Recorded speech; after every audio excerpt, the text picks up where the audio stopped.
Unit 4 में पहला topic है मेजर ऑफ सेंट्रल टेंडेंसी, मतलब केंद्रीय प्रवृत्ति के माप। वैसे तो हम इसको क्लास में एक बार पढ़ चुके हैं, लेकिन फिर से एक बार रिवीजन के तौर पे ये वीडियो बनाया जा रहा है ताकि आप लोग को ये फिर याद हो जाए, थोड़ा समझ में आ जाए। तो केंद्रीय प्रवृत्ति के माप आखिर होता क्या है, छोटा सा डेफिनेशन से हम समझते हैं। पहले केंद्रीय प्रवृत्ति उस माप को कहते हैं जो दिए गए आंकड़ों का प्रतिनिधित्व करता है, या केंद्रीय प्रवृत्ति से तात्पर्य औसत मान से होता है। अभी कैसे होता है हम धीरे धीरे जब स्टेप बाय स्टेप बढ़ेंगे आगे तो ये समझ में आता जाएगा। तो अभी फिलहाल इसके आगे हम बढ़ेंगे। परिभाषा तो आपने देख लिया, इसमें कहा गया क्या, जो भी हमको आंकड़ों का समूह दिया जाएगा उस समूह में हमको वो मान ज्ञात करना होता है जो पूरे समूह का प्रतिनिधित्व करता हो। एक छोटा सा एग्जांपल, जैसे सीरीज लेते हैं 1 2 3 4 5, ये एक सीरीज हमको मिल गया। इसमें सीरीज में कौन सा नंबर पूरे ग्रुप का प्रतिनिधित्व करेगा? ऐसा नंबर जो बीच में हो, सेंट्रलाइज हो, उसे कहते हैं केंद्रीय प्रवृत्ति का मान। तो एक सिंपल मेथड है इसको निकालने का, जो इसका प्रकार भी है, जिसको बोलते हैं मीन। अगर हम मीन निकालें तो इसका टोटल होगा 9 3 12 और 3 15, टोटल अपॉन 5 क्यों? क्योंकि 5 डिजिट यहाँ पर है। तो इसका मीन हो जाएगा क्या, 3।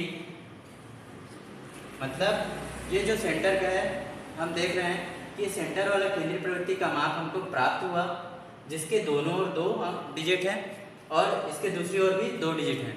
मतलब ये ऐसा नंबर है जो पूरे ग्रुप के बीचों बीच है और सबका प्रतिनिधित्व कर रहा है।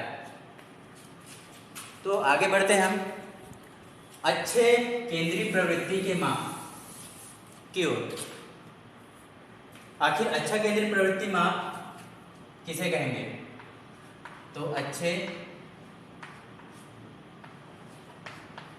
केंद्रीय प्रवृत्ति के माप की विशेषताएं।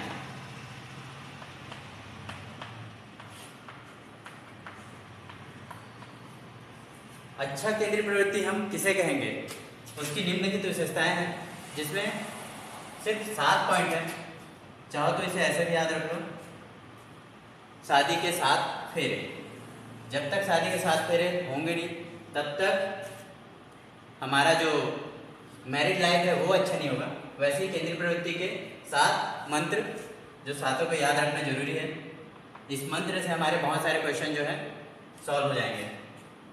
पहला, इसका पहला विशेषता है समझने में आसान।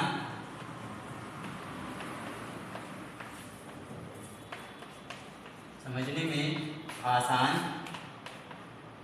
हो। इस वर्ड का इंपॉर्टेंस है हो। कब और कहाँ यूज करना है उसको मैं बाद में डिस्कस करूंगा, ठीक है। अब ये पहला, समझने में आसान हो, गणना करने में लिख लो या फिर में, गणना में आसान हो। तीसरा, सभी आंकड़ों पर आधारित हो।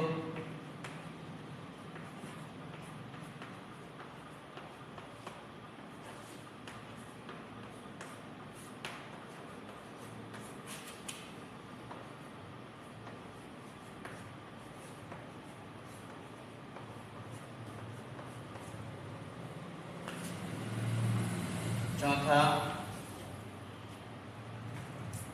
कठोरता से परिभाषित हो।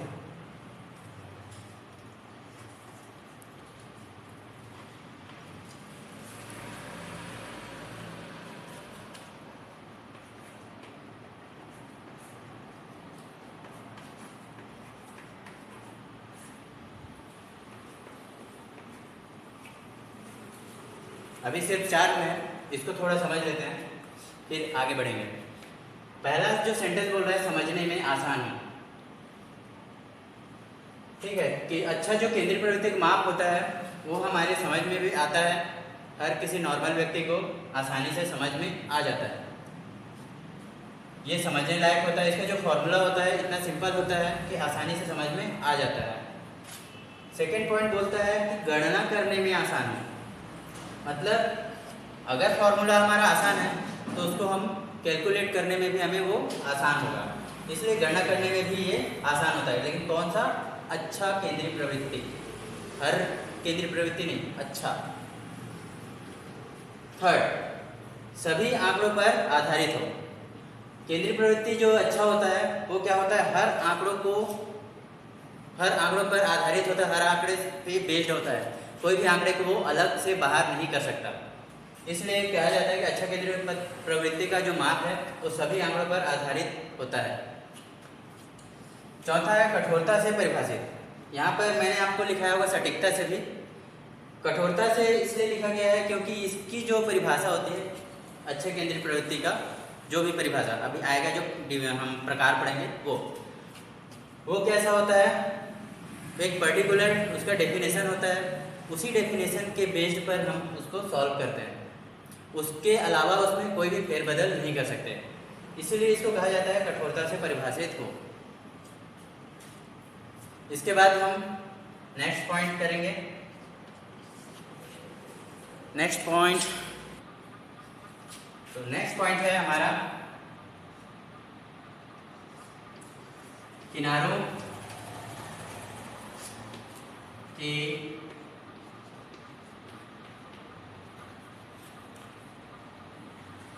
के आंकड़ों से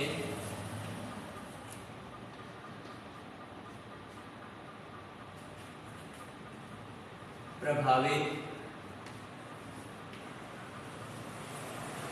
ना हो। मेरे पास थोड़ा जगह कम होने की वजह से ऊपर को मैं मिटाऊंगा हेडिंग्स को। पांचवा पॉइंट बोल रहा है किनारों के आंकड़ों से प्रभावित ना हो। जो भी हमको सीरीज मिलेगा, आंकड़ों का सीरीज, जैसे अभी हम लोग देखे 1 2 3 4 5, सेम ऐसे ही हमको बहुत सारे आंकड़ों की सीरीज मिलेगी। जब हम कैलकुलेशन में आएंगे तो उस कैलकुलेशन में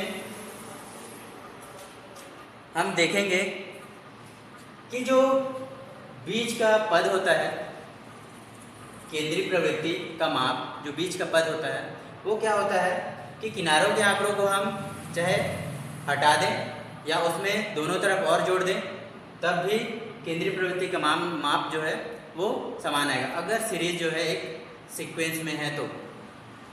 अगर ऊपर नीचे है, बहुत ज़्यादा डिफरेंस है नंबरों की सीरीज में, तब तो केंद्रीय प्रवृत्ति का मान बदलेगा। नहीं तो केंद्रीय प्रवृत्ति का मान ऐसा होता है कि अगर हम सीरीज को चलाएं, सीरीज मतलब 2 4 6 8 एक सम संख्या का सीरीज हो गया, या विषम संख्या का सीरीज चला लो 1 3 5 7, अगर ऐसे सीरीज चले तो चाहे इधर जोड़ लो चाहे उधर जोड़ लो, किनारों के आंकड़ों से क्या होता है, केंद्रीय प्रवृत्ति का माप जो है बिल्कुल नहीं बदलता। कौन सा? जो अच्छा वाला होगा। तो मैं इस लाइन को भी बढ़ा दूँ ताकि हमें प्रॉपर स्पेस मिल जाए लिखने के लिए। हमारा छठा पॉइंट है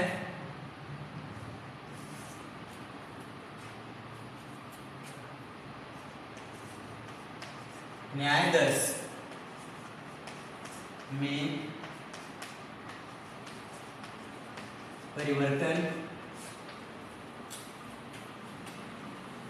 से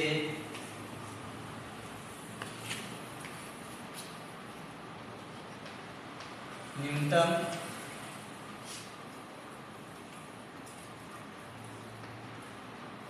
प्रभावित हो। छठा पॉइंट न्यायदर्श, यहाँ पर थोड़ा सा अलग सा वर्ड लगता है, लेकिन इंग्लिश में अगर बोला जाए तो तुरंत याद आ जाएगा, तुरंत समझ में आ जाएगा। न्यायदर्श मतलब होता है सैंपलिंग, ठीक है, सैंपल। तो न्यायदर्श में परिवर्तन से न्यूनतम प्रभावित हो, जो केंद्रीय प्रवृत्ति का माप हो, अगर अच्छा है तो बहुत कम से कम प्रभावित होगा। न्यायदर्श मतलब सैंपल जो हम लोग देखते हैं कि जो डेटा है, बहुत सारा डेटा हो गया हमारे पास 100-200, तो उसके बीच हम कुछ डेटा को लेते हैं और उसका क्या करते हैं, लेकिन डेटा वो सीरीज में डालने के बाद ही हम कुछ कुछ अलग करके लें और उसको हम कैलकुलेट अगर करते हैं तो क्या होता है, उसका जो मीन आता है या औसत आता है वो क्या होगा, बहुत कम प्रभावित होगा अगर सीरीज प्रॉपर सीक्वेंस में हो तब।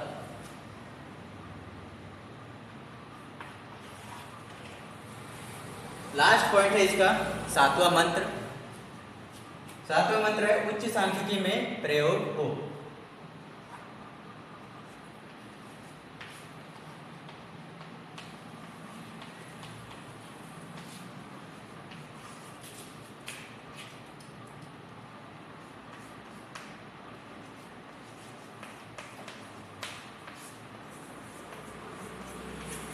सिंपल सा लाइन, उच्च सांख्यिकी में प्रयोग हो मीन्स हमारा जो रिसर्च का प्रोसेस होता है उसमें इसको यूज़ किया जाता है। रिसर्च इवन हमारा जो एक्सपेरिमेंट होता है उसके लिए भी इसका यूज़ होता हो जो अच्छा केंद्रीय प्रवृत्ति का माप हो। कौन सा है अच्छा, आगे देखेंगे हम लोग। हमारा जो स्पेस रिसर्च हो रहा है उसमें भी इसका यूज़ होता है। तो ऐसे केंद्रीय प्रवृत्ति के माप को हम अच्छा कहेंगे जो उच्च सांख्यिकी में यूज़ होता हो। इसी के साथ ये पॉइंट हो गया हमारे 7 मंत्र अच्छे केंद्रीय प्रवृत्ति के माप के। 7 मंत्र याद रखो, इससे बहुत सारे क्वेश्चन जो है सॉल्व हो जाएंगे। मैं इसे मिटा रहा हूँ। अब आगे नेक्स्ट हम पढ़ेंगे केंद्रीय प्रवृत्ति के प्रमुख माप।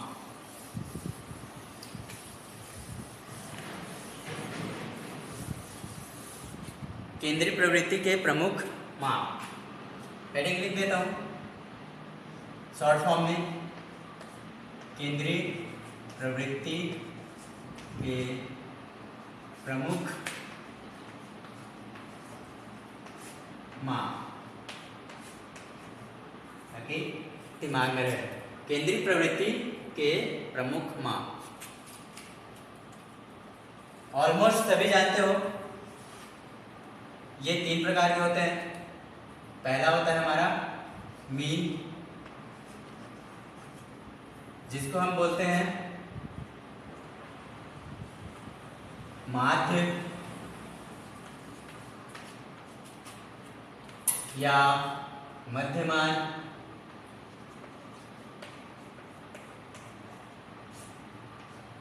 या समांतर माध्य।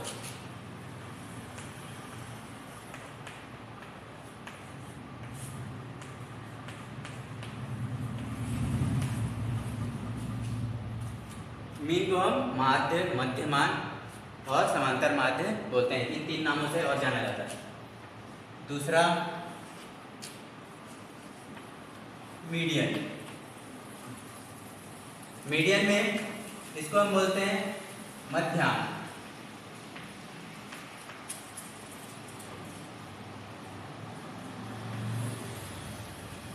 मीडियन को हम मध्याह्न बोलते हैं या मध्यिका।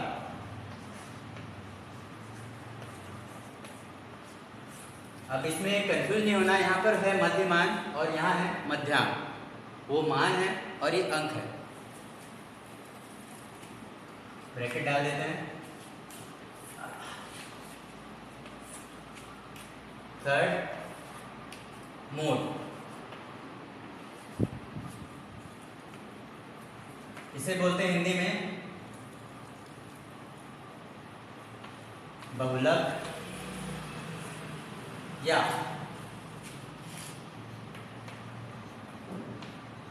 बहुलांक।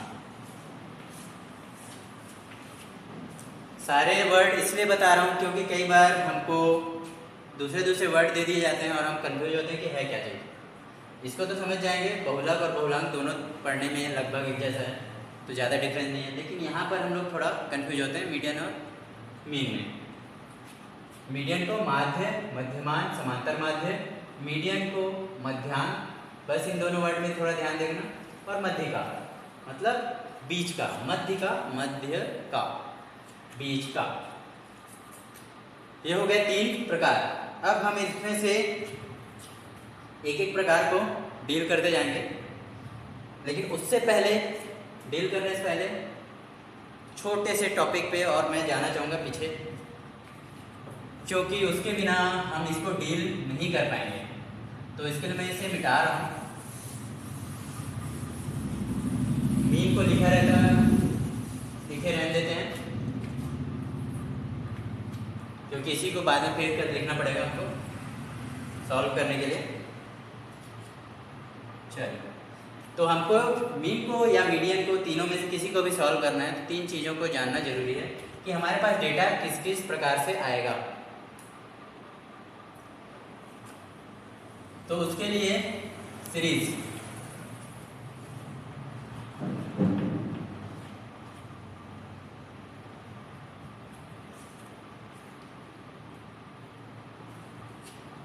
तो सीरीज कितने कितने प्रकार से हमको मिलेंगे।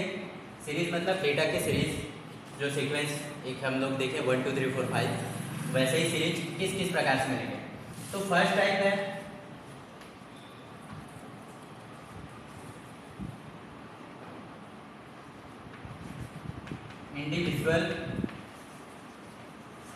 इंडिविजुअल सीरीज, आगे सीरीज जोड़ लेना। सेकेंड है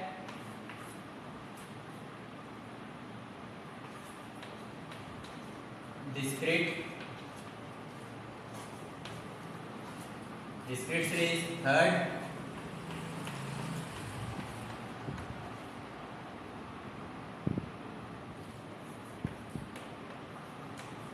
कंटिन्यूअस सीरीज। आगे सीरीज आप लोग जोड़ लीजिएगा। तो अब ये होता क्या है, इसको थोड़ा सा समझेंगे।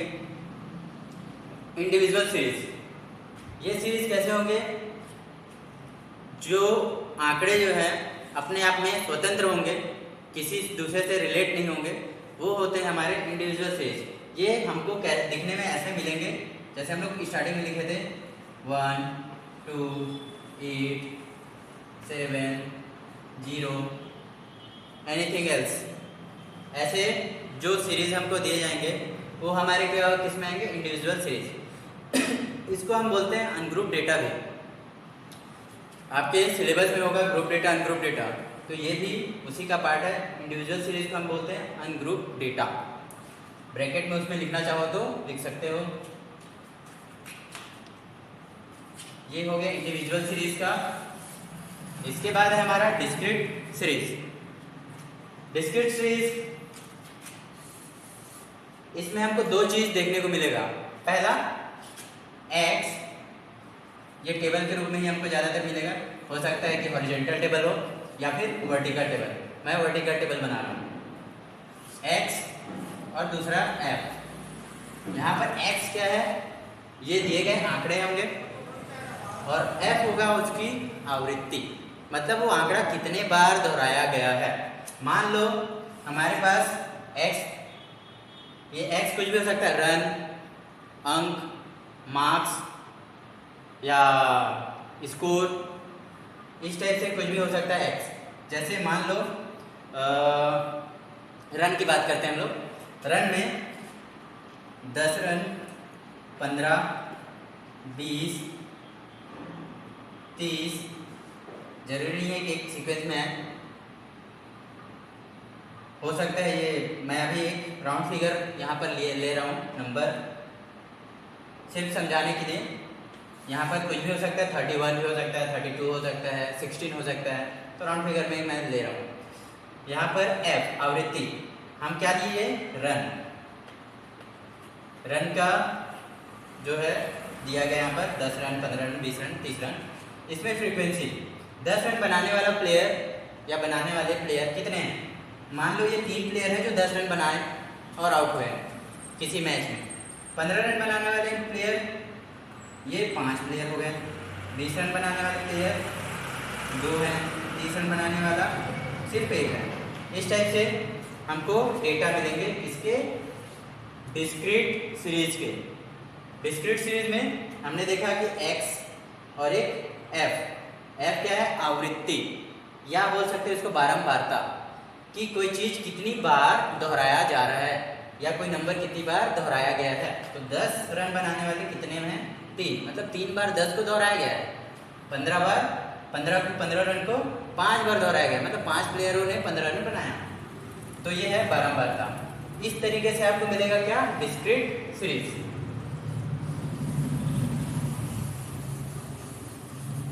थर्ड पॉइंट है हमारा कंटिन्यूअस सीरीज। देखने में दोनों डिस्क्रीट और कंटिन्यूअस थोड़ा सा अलग लगेगा।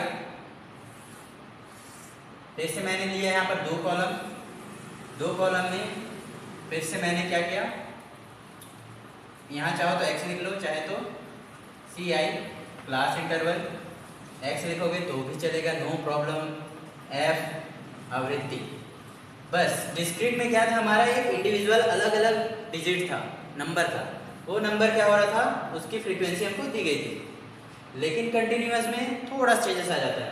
इसमें क्या होता है, हमारा एक जो मार्क्स है हमको या रन है या एक्स है, वो क्या होता है एक रेंज के फॉर्म में मिलता है। मतलब जिसका एक स्टार्टिंग पॉइंट होता है और एक एंडिंग पॉइंट होता है। जैसे 0 to 10, 10 to 20। और ये कंटिन्यूअस होते हैं क्योंकि देखो 0 से 10 आ रहा है, 10 से फिर ये 10 आया, 10 से फिर 20 गया, 20 फिर इधर आएगा, ये कंटिन्यूअस रहते हैं। डिस्क्रीट में क्या देखा हमने कि जो नंबर हैं वो किसी से जुड़े हुए नहीं हैं, अलग अलग थे और सिंगल थे। लेकिन कंटिन्यूअस में क्या होता है, एक रेंज में मिलते हैं हमको डेटा। तो 20 to 30, 30 to 40 इस प्रकार से हमको डेटा मिलेंगे।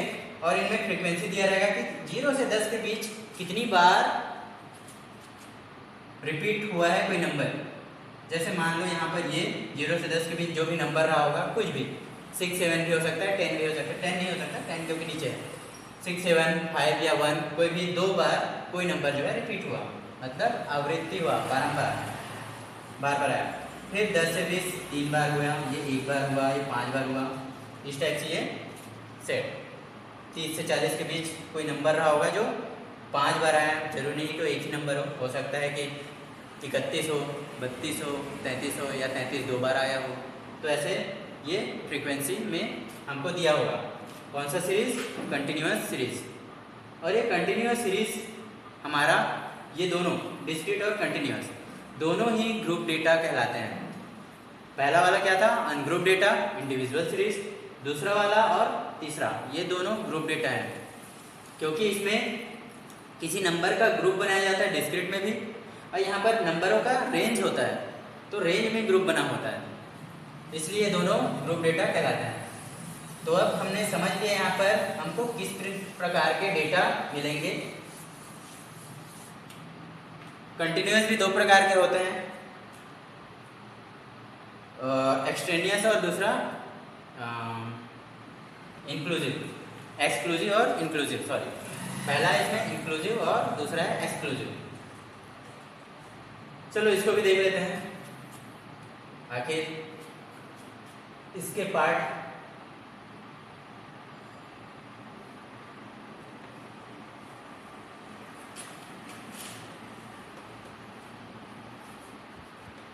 इंक्लूसिव कंटिन्यूअस सीरीज, दूसरा एक्सक्लूसिव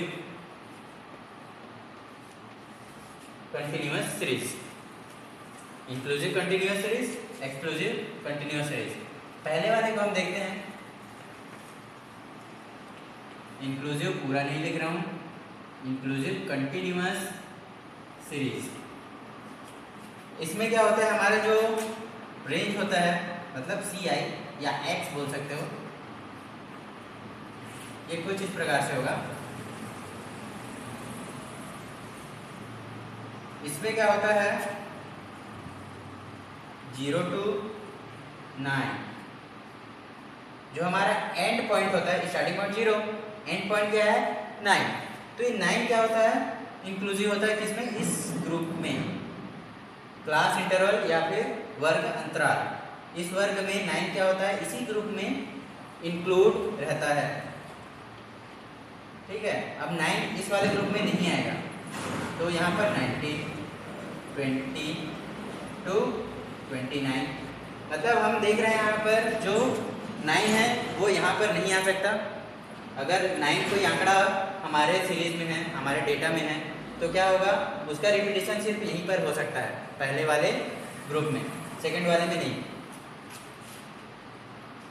सेम फ्रीक्वेंसी यहाँ पर 2, 1, 3 कोई भी फ्रीक्वेंसी हो सकता है, कितने बार भी ऐसे आ सकते हैं। तो हमने समझा क्या, इंक्लूसिव कंटिन्यूअस सीरीज। इंक्लूसिव में क्या होता है, जो एंड का पॉइंट होता है वो उसी ग्रुप में या क्लास इंटरवल में शामिल होता है, वो दूसरे ग्रुप में एंटर नहीं करता। सेम एक्सक्लूसिव में क्या होगा, एक्सक्लूसिव, तो एक्सक्लूसिव में बस थोड़ा सा चेंज ये आ जाएगा कि इसमें जो नंबर है वो इंक्लूड नहीं रहता, क्योंकि अगर 10 इसमें इंक्लूड रहेगा तो इसमें नहीं आ सकता।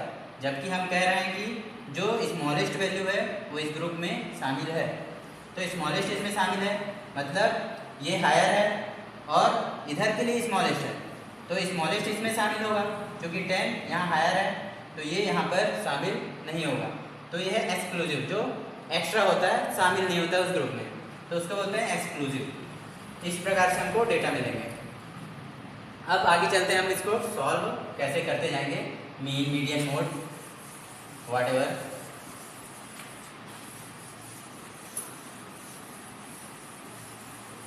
चलिए, हमने समझा अभी कितने प्रकार से हमको सीरीज मिलेंगे या डेटा के ग्रुप मिलेंगे जिसको हमको सॉल्व करना होगा।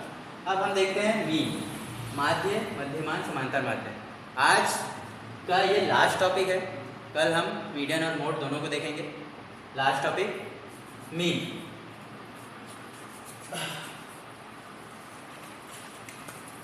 तो मीन कहते किसे हैं, या मध्यमान। तो मैं डायरेक्ट परिभाषा पे ना आकर इसके फॉर्मूले पे आता हूँ ताकि थोड़ा सा समझ में आए।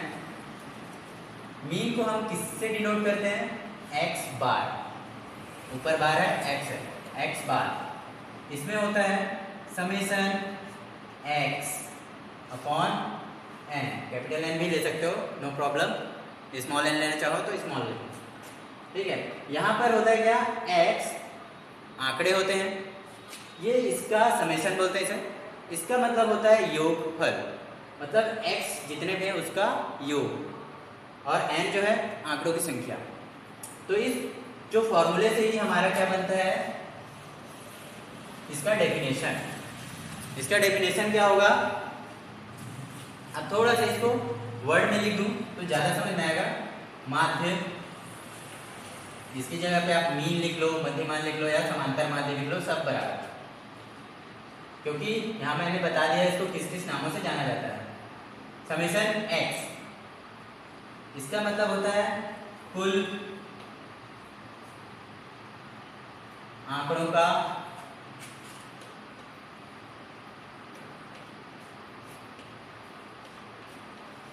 योगफल, अब बटे नीचे, इसको मैंने क्या बताया था, आंकड़ों की संख्या। कुल आंकड़ों की संख्या भी लिख सकते हो, कुल लिख लेते हैं, चलो, कुल आंकड़ों की संख्या।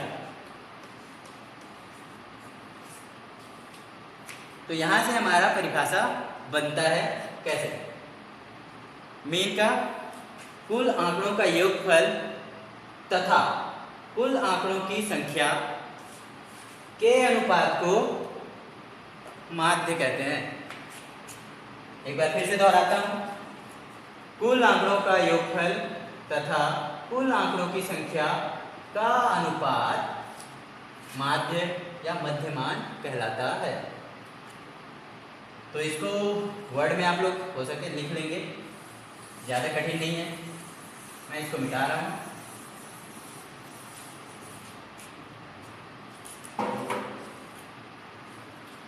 चलिए नेक्स्ट सॉल्व करने पे आते हैं।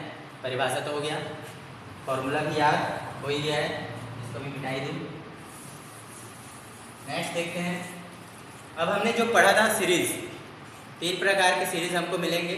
सबसे पहला सीरीज इसके लिए देखते हैं, पहला एग्जाम्पल के लिए मान लो हमारे पास सीरीज आएगा 2, 5, 8, 3, 6, 1, 4। यहाँ पर देख रहे होगे मैंने किसी भी नंबर को रिपीट नहीं किया है। रिपीट वाला नंबर भी हम देख लेंगे। पहले इसको सॉल्व करके देखते हैं। हमारे पास कितने नंबर है टोटल? 1, 2, 3, 4, 5, 6, 7। 7 नंबर मीन्स हमको क्या मिल चुका है? n मिल गया। n कितने हैं हमारे पास? 7। ठीक है, कुल नंबर। अब हमको क्या चाहिए? फॉर्मूला क्या बोलता है? x का बार मतलब मीन बराबर होता है समेशन x। यही हमारा क्या है? x है। ये सब x हैं, जितने भी नंबर मिले हमको सब x हैं। तो अपॉन n समेशन x मतलब 2, 5 ये सबका क्या करना है? समेशन मतलब योग, जोड़ना है। योग मतलब जोड़ना एक दूसरे से। तो 2, 5, 7, चलो सिंपल पहले लिख लेता हूँ। 2 + 5 + 8। कहीं पर कोई भी कंफ्यूजन ना रहे। बहुत लोग शॉर्टकट को नहीं समझ पाते, because this background is not a science. चलिए कोई नहीं। n = कितने हैं? 7 हमको पहले ही काउंट करके रख चुके थे, तो आराम से हमको मिल गया। तो मीन = हमने क्या करना है? आपको पूरे डेटा को टोटल करना है, उसके बाद 7 से हमको डिवाइड करना है। पहले टोटल कर लेते हैं, क्योंकि यहाँ से डायरेक्ट हम डिवाइड नहीं कर सकते। 7, 8 और 8 में 16 हो गया। 16 और 10, 26, 27, 28, 29, 29/7। अब इसको यहाँ से डिवाइड कर देंगे तो हमको मीन मिल जाएगा। चलिए यही कर लेता हूँ।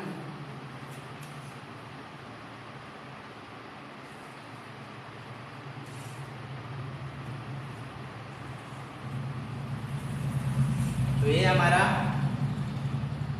7 चौक 28 बचेगा 1। हाँ, कुछ लोगों को डिवाइड करने में भी प्रॉब्लम होता है, तो डिवाइड करके भी दिखाता हूँ। 4.14 आया कैसे? थोड़ा सा साइड में आते हैं क्योंकि कचरा करने वाला हूँ मैं। 29/7। हम 7 का पहाड़ा या टेबल इतनी बार पढ़े हैं कि ये 29 से ज़्यादा ना हो। तो 7 × 1 = 7। ये 7 में तो कट गया, खत्म। 7 का टेबल अभी इधर कटाना है। सब भाग करने तो जानते हो, लेकिन ऐसा डिवाइड नहीं करने आता है। अपॉन में जो रहता है उसको। तो 7 की पहाड़ा कितने बार? हमको 29 से ज़्यादा ना हो इतनी बार। तो 7 चौक 28, 28 हुआ। इसमें बचा कितना? 1। तो 1 को क्या करते हैं हम? अब 1 को तो डिवाइड नहीं कर सकते इससे, तो इसके लिए हम क्या करते हैं? यहाँ पर पॉइंट। ये पॉइंट लेने के बाद हम क्या किए? जब वह इधर पॉइंट लेते हैं तो इसमें एक 0 ऐड कर लेते हैं।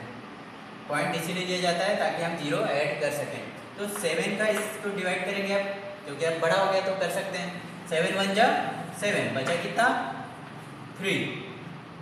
अब 3, तो ये फिर छोटा हो गया। तो अब हमने तो एक बार पॉइंट ले लिया, तो बार बार यहाँ पर पॉइंट लेने की ज़रूरत नहीं है।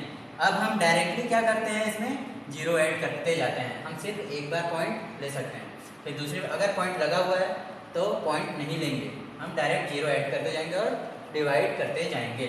तो 7 × 4 = फिर से आ जाएगा 7 चौक 28 या 7 × 4 = 28। तो इस प्रकार हमको डिवाइड करना होगा। छोटा नंबर था, आसानी से हो गया।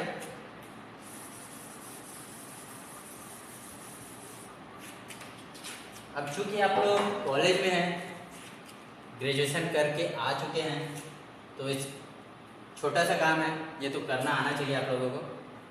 नहीं आता है तो प्रैक्टिस करो और इसको कंप्लीट करो।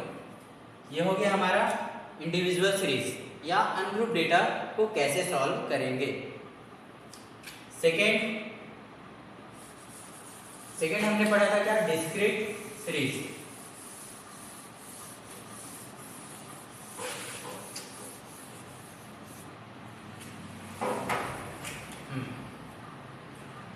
Discrete series. तो डिस्क्रीट में मैंने बताया था कि हमको डेटा किस प्रकार से मिलेंगे। चलो हमारे पास नीचे जगह नहीं है, इसलिए मैं हॉरिजॉन्टल टेबल बनाता हूँ। एक्स एफ, आपको ऐसा एग्जाम में भी ऐसे टेबल मिलेगा। डरना नहीं, घबराना नहीं, सीधे सॉल्व करने कूद जाना, टेबल को हॉरिजॉन्टल से वर्टिकल बना के। चलो एक्स हमारा दिया है 8, 5, 6, 7, 2। इसका ये 3 बार रिपीट हुआ, 2 बार रिपीट हुआ, ये भी 2 बार रिपीट हुआ, 1 बार रिपीट हुआ, 2 बार रिपीट हुआ। ठीक है, मैंने पहले बताया था फ्रीक्वेंसी मतलब कितनी बार रिपीट हो रहा है या कितनी बार आ रहा है कोई नंबर। मतलब 8 हमारा कितनी बार रिपीट हो रहा है, 3 बार, 5 2 बार, ऐसे सब रिपीट हो रहा है। तो ये हमको मिल गया, एक्स मिल गया है, एफ मिल गया है। इस प्रकार से आपको एग्जाम में मिलेगा टेबल। और आपको इसको सॉल्व करने के लिए इस क्या करना होगा, इसको चाहो तो इसी में सॉल्व कर सकते हो ऐसे ही, या चाहो तो वर्टिकल टेबल। तो वर्टिकल मैं नहीं बना रहा हूँ, इसी में सॉल्व करके दिखा रहा हूँ पहले।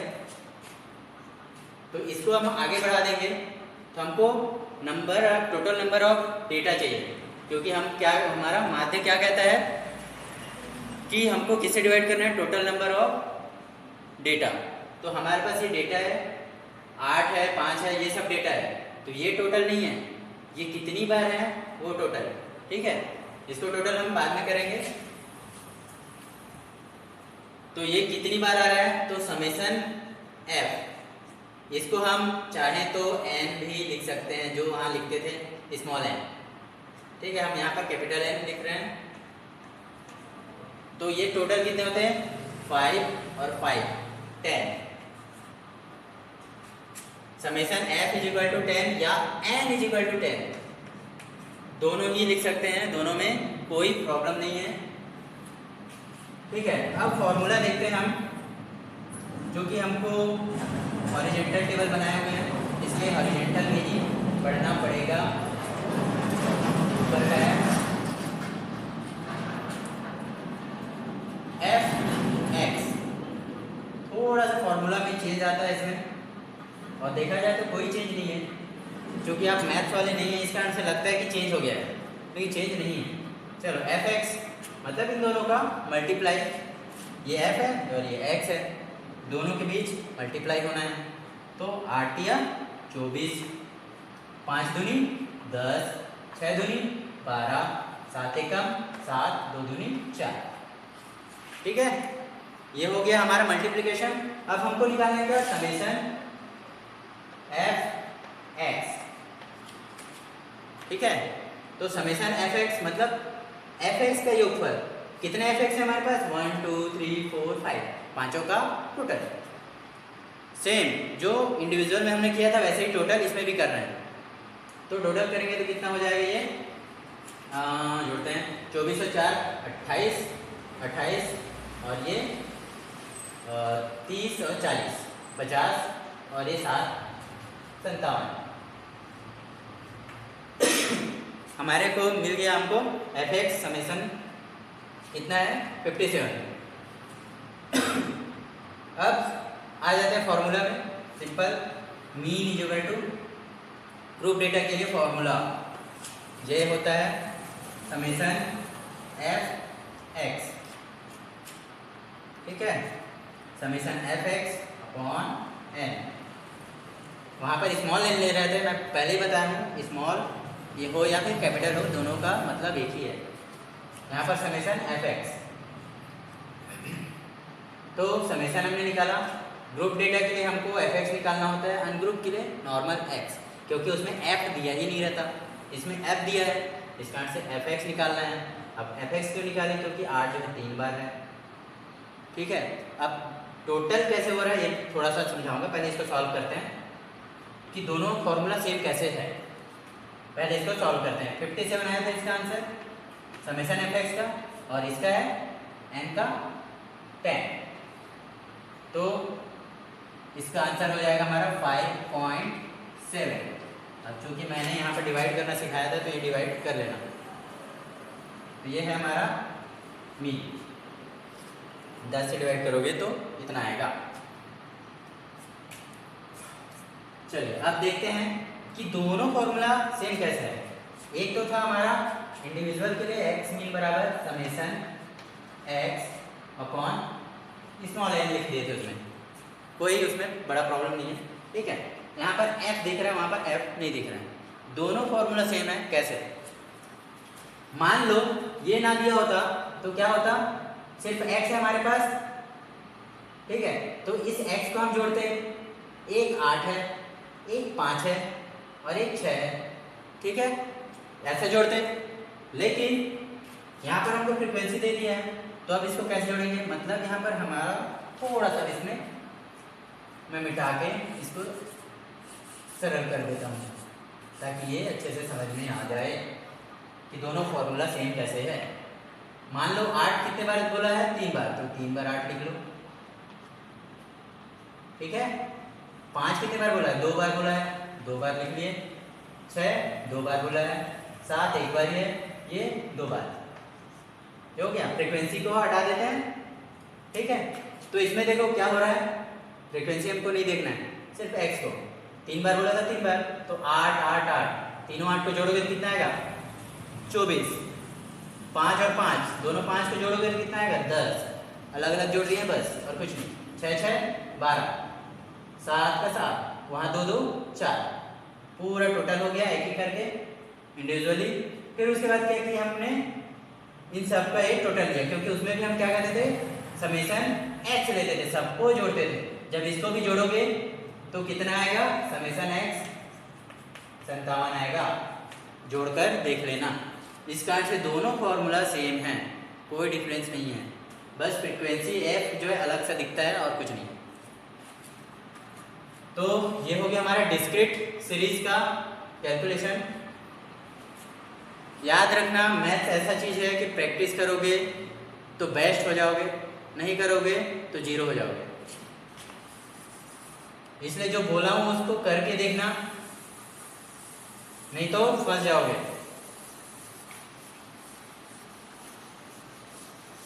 वीडियो कुछ ज़्यादा लंबा हो रहा है। इस वीडियो को एक टॉपिक और बच गया है, मीन का कंटिन्यूअस सीरीज। कंटिन्यूअस सीरीज के लिए हमको फिर से वही, मान लो x ci भी दे सकता है, यहाँ लिखा रहेगा, लेकिन आपको f जो है हमेशा f के रूप में ही मिलेगा, f ही लिखा रहेगा, या फिर यहाँ लिखा रहेगा आवृत्ति या बारंबारता। ठीक है, इसमें कंफ्यूज नहीं होना, आवृत्ति या बारंबारता लिखा होगा, ये बस चेंज करेगा। हो सकता है मार्क्स लिख दे, रन लिख दे, या टेस्ट के नंबर लिख दे, या स्कोर लिख दे, ऐसा कुछ हो सकता है x। तो इसमें कंफ्यूज नहीं होना। इसको भी हमको दिया रहेगा इसी प्रकार से 10 to 20, 20 to 30, 30 to 40। मैं ज़्यादा बड़ा बड़ा नंबर नहीं ले रहा हूँ, हमको सिर्फ सीखना है कि कैसे इसको सॉल्व किया जाता है। मान लो ये रिपीट हुआ 2 3 1 3, ठीक है, इतने बार ये रिपीट हो रहा है। इसमें का जो भी नंबर है इतनी बार, इसमें का जो नंबर है इतनी बार। बस ये हो गया हमारा, एक मिल गया क्वेश्चन।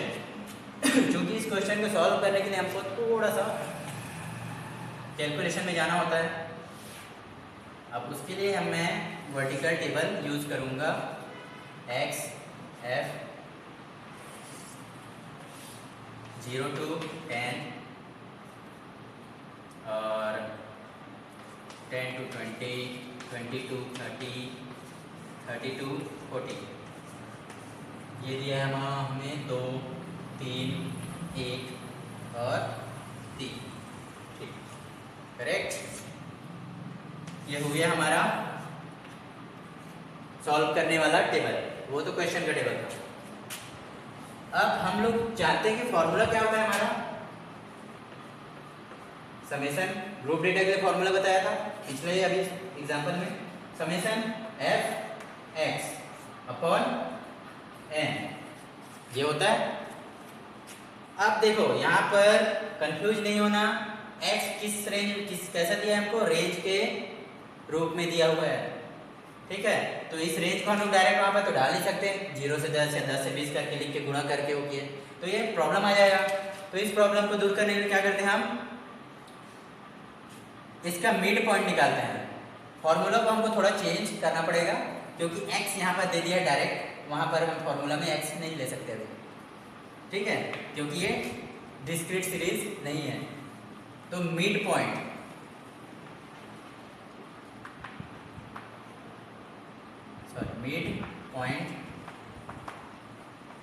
मिड पॉइंट हम ले रहे हैं किसको, d को, मतलब इसका बीच का। इसलिए हमको क्या करना पड़ेगा, यहाँ पर फॉर्मूले में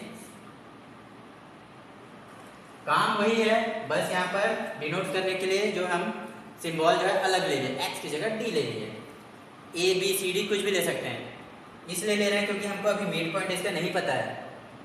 अब देखो हम लोग क्या कर रहे हैं, इसमें जो कंटिन्यूअस सीरीज है उसको हम डिस्क्रीट में ही चेंज कर रहे हैं, देखा जाए तो देखें कैसे होता है। 0 to 5 मिड पॉइंट बोला, तो मिड पॉइंट निकालने के लिए हमको क्या चाहिए, 0 + 10/2 = 5। सेम इन दोनों को जोड़े, 10 + 20/2 कितना आएगा, 15, ठीक है। दोनों को जोड़े और 2 से डिवाइड किए, यहाँ पर आ जाएगा 25, यहाँ पर आ जाएगा 35। तो ऐसे हमको मिड पॉइंट मिल जाएगा। फिर से देख लो, 0 + 10/2, अब जोड़ेंगे, 10 में 0 जोड़ा 10 आया, 10 को भाग दे देंगे 2 से तो 2 पंचे 10, 2 पंचे 10 आ गए 5। वैसे ये 30 होगा, 30 को 2 से भाग देंगे तो कितना होगा, 15 होगा। ऐसे हमारा मिड पॉइंट निकल गया। ये निकला हमको D, क्या निकला, D। अब हमको क्या चाहिए, समेशन FD। ये ऐसा डेटा हमको इसलिए देता है ताकि हम कंफ्यूज हो जाएं, x दे दिया डायरेक्ट और हम तो जान रहे हैं कि फॉर्मूला में fx रहता है, हम डायरेक्ट फिर उसके बाद फंस गए, कैसे सॉल्व करेंगे। तो इस कारण से ऐसा कंफ्यूज करने के लिए हमको क्वेश्चन दे देता है x के रूप में, तो वहाँ पर डरना नहीं है, फॉर्मूले को आप चेंज कर दो x, ठीक है, वहाँ पर s की जगह पे लिखो d। चाहो तो और कुछ भी लिख सकते हो, जरूरी नहीं है d, a भी लिख सकते हो। तो यहाँ पर अब FD निकालेंगे, मिड पॉइंट निकल गया। मिड पॉइंट से हमको फ्रीक्वेंसी को मल्टीप्लाई करना है, 2 पंचे 10, ठीक है, इधर 2 है इधर 5 है, 2 पंचे 10, इधर 3 और 15, 15 किया 45, 25 से कम 25, 35 दिया 70, 105, ठीक है।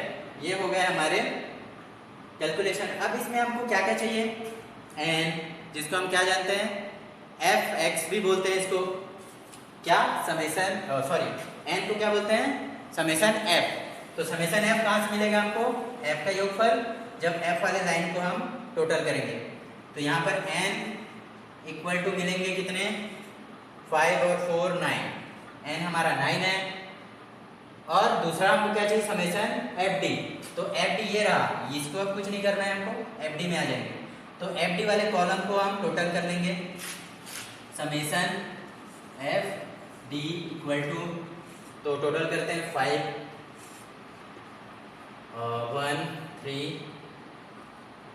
3 4 7 और 8 और ये 1 पहले से था, ठीक है। 185 एक बार प्लस करके देख लेना। मीन अब निकाल देंगे, हमको FD मिल गया, n भी मिल गया, दोनों की जगह वैल्यू रखे 185/9। इसको डिवाइड करेंगे, 9 दूनी 18, बचा 5, 5 को एक बार भाग देके देखते हैं जाता है कि नहीं, तो 5 शून्य बार जाएगा।